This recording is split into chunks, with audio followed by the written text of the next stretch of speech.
I'm Naomi Griffith. I'm one of the directors of Onion Collective, so one of the founders of the company. Onion Collective does lots of things. We work primarily in our local community, so in Watchet here in Somerset, trying to make the town better for the people that live here. But we also work across the country, supporting other people doing similar projects to us, using our kind of knowledge and expertise to help other communities as well. And I'm also the general manager of East Quay here in Watchet. East Quay is our kind of flagship project. We've been working on it for 10 years. It's a big cultural development. So we have 2 art galleries.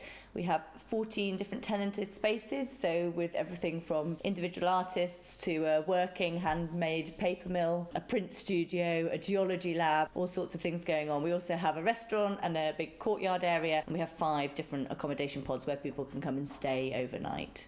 My name is Kat Smith. I'm the head of learning at Onion Collective. The space that we're in right now is called the Creator Space. It's been designed by a very young architectural practice who have designed the interiors of our pods. They're very fresh in their thinking and worked with our local middle school students, coming up with crazy designs of what they wanted from a creative space. We also work with an environmental psychologist on the project. We sort of tasked her with thinking about creativity and how the space could foster a creative atmosphere. The service users, as it is, I guess, for the space are all sorts of members of the community. So it could be toddlers. We have a regular toddler group in here. We have a teenage alternative youth club that use it. We've had a dementia group, a local dementia group have been in and used the space as well. So we really do cater for every age group in here. We've got a huge great storage wall which is full of a wealth of different materials, and so it's about giving them choice and helping them to come up with ideas themselves, really. We're not prescribing things to them, we're supporting them. I'm Sue Lowe and I'm a director of Albatross Print Studio. There are 2 of us involved in Albatross. There's myself and another artist called Sarah Ward. We got together maybe 4 years ago. The funding for this has been partly our own money, and then partly funding from the Arts Council, and partly help and assistance from Onion Collective towards getting more funding. We're very, very lucky to be here. We feel very grateful for the support we've had, and very fortunate in the success it's been. And it goes back 10 years, really. I was part of Contains Art, which was the predecessor of this. I had half of one of those shipping containers. And then over time that became more successful and popular, and the idea was conceived of this much bigger centre. My name is Georgina, I'm an artist. So I graduated in 2014, fine art degree, and then ever since then I've kind of been trying to keep my practice going, usually working part-time doing something else and then doing this part-time in the studio. A few years after I graduated I decided to move back down to Somerset, and at the same time I found out about Contains Art, which is what was sort of the starting blocks for East Quay, and then it kind of seemed sort of post-pandemic a good step when these studios came available to sort of take the plunge and do this full-time, but also use the sort of window of East Quay to be able to try and start selling a bit more work and get my name out there a bit more. There's not huge numbers of job opportunities here, and certainly the creative industries are not very well represented within the area. We haven't got loads of digital startups or art organisations here. So it's about helping young people to understand that there is a whole industry out there devoted to the arts, and for that to be visible. In our high streets or in our towns, you may not become an artist, but there are many, many associated career options. We are really rurally isolated. It's a long way to travel, whether that be to an art gallery, a theatre show, a dance performance, music. So we want to provide as many of those opportunities to come together, to do things, to learn, to support each other. What we did was talk to everybody that we could and ask a range of questions that were quite open-ended around what do you think would make Watchet stronger for the future. We talked about what the problems were, what concerns people had, what ideas people had, what opportunities there were. And we did that over and over again, and then kind of asked people to vote on it. So of course there were lots of ideas that came out, but some of them people didn't care about as much. So we asked people to kind of vote on what they felt was most important.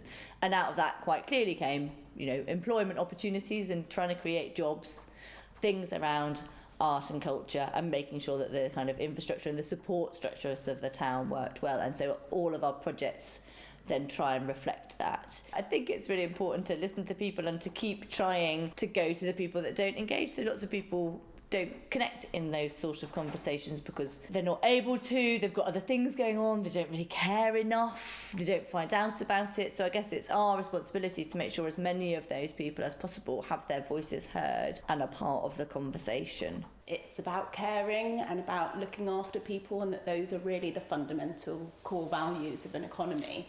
You know, too much emphasis is put on financial implication, and it's, you know, it shouldn't be that way, really. It should be a different kind of economy that's about people and, you know, looking after each other. We believe quite strongly that the economy should be based in people, not in money. If you are doing the things that people care about and you're enabling people, then actually, in a way, the wealth followed that. So they start to make connections, create opportunities for themselves. That might be in having a studio here or just taking part in a little workshop that helps them to grow and develop. You know, people we've been working with who've become directors of companies because of the work that they've done through our projects. They've gained in confidence and support, and that's because it's supported from the ground. I think that we're caring about each individual person, actually. When you ask people where have you come from, they say they've come because they've seen information about East Quay in the press. And obviously if they come here, then they're also going around the town into the pubs and the cafes. Certainly East Quay is creating employment.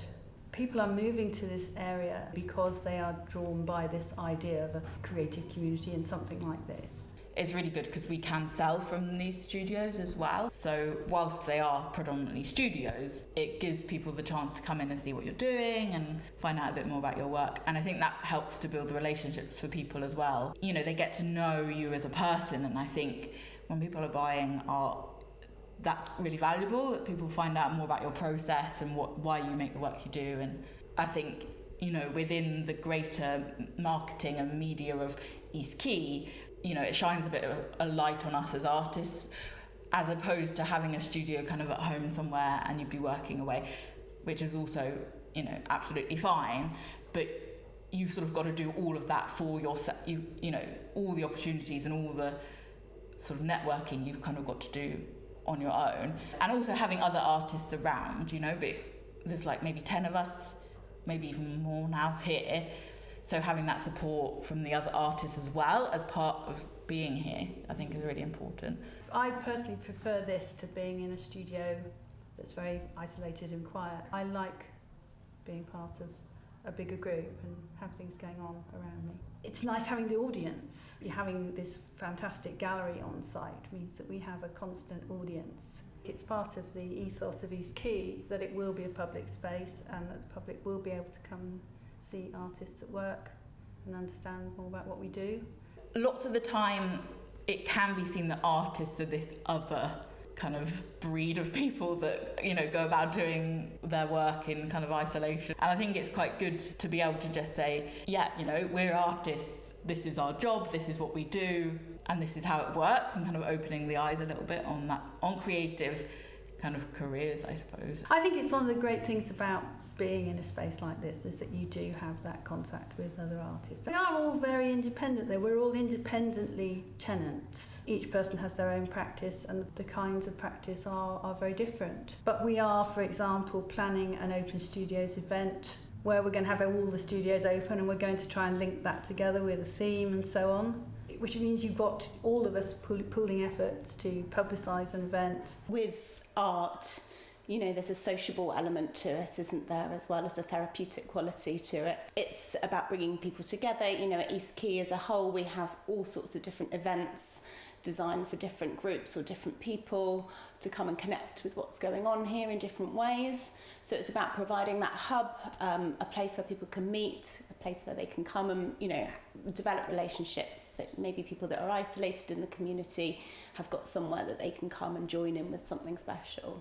When you start to fuse different groups together, then you can start to expand those groups and grow to the point where then you're working on an inter-town basis or, you know, inter-community, and infrastructure can grow from that. As well as East Quay, we run various other different projects. So we run the visitor centre because that kind of props up the whole tourism economy of the town. We also run a biomanufacturing project, which is in a kind of R&D phase. So all of those things are around how do we make Watchet better for the people that live here? How do we enable more opportunities and choices for the young people that are growing up here, and how do we create a town which gives it everything that its people need, I guess. There's no point building big factories or doing things for the economy that don't actually work for the people that live here. So for us, what's most important is connections, supporting the people in this town who have different needs. So there's a really high proportion of people living in Watchet who have kind of mobility and health issues. So it's really important to support those people, make sure, you know, if we build this beautiful art gallery, actually that is accessible to all of those people as well, because otherwise there's those connections that we really believe in aren't being built. Thinking about those different groups and what they need for themselves to grow in themselves and to be supported then leads on to a stronger town and therefore economy for all of us.